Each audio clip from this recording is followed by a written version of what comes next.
Hey everyone, Effie here. Today I'm going to make this watercolored poinsettia banner card. So I'm going to start off by stamping just the top portion of the banner image that has the florals in it, and I'm just going to stamp the top and bottom edges of a horizontal A2 card. After I stamp the floral section in Versamark ink, which is a clear sticky embossing ink, I'm going to spoon on some gold embossing powder. Now for this card base or panel, I am just using regular cardstock. I know earlier I said this is a watercolored poinsettia banner card. The watercoloring is going to come later on, but I am just using some regular cardstock to do my stamping right now. So I created a mask for my poinsettia banner using the coordinating die. After I temporarily adhered the mask over the florals, I just stamped this beautiful stamp from our sentiment jewelry set.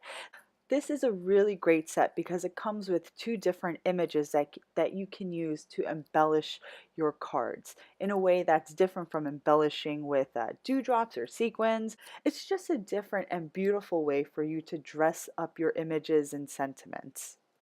After I finish heat embossing all of my images, I'm just going to start coloring in all of my elements using Tombow dual brush tip markers. Now these are water-based inks similar to Ziggs in that you can use them for watercoloring and they also blend really nicely together. I have Ziggs, but I just wanted to give my Tombow brush markers a go because I have them in my stash and I feel like I don't use them enough.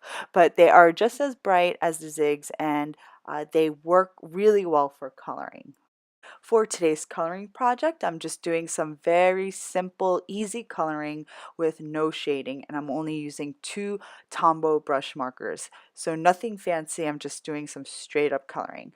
After I finish with all of my coloring, I'm going to take the large sentiment stamp from our brushed Mary set and I'm going to stamp it twice with the aid of my mini Misty, and I'm stamping this large Mary sentiment in our Noir Dye Ink.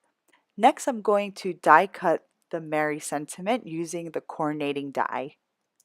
Then I'm just going to place the die cut sentiment right over our colored panel just as a placement guide so that I know where to stamp the B, which is going to be part of my actual sentiment, and it comes from the same brushed Mary set.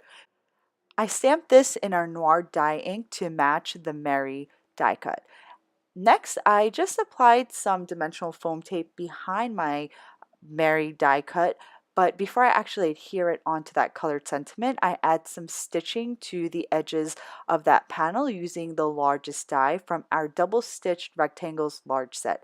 Then I actually adhered the large Mary sentiment onto the colored panel. Next, I'm just going to adhere that panel onto a top folding A2 card base. Lastly, I'm going to add some clear rhinestones to embellish my card. These rhinestones have clear backing on them and they take on whatever color you adhere them onto. So they're really beautiful in that they look like gems, but they also look like dewdrops.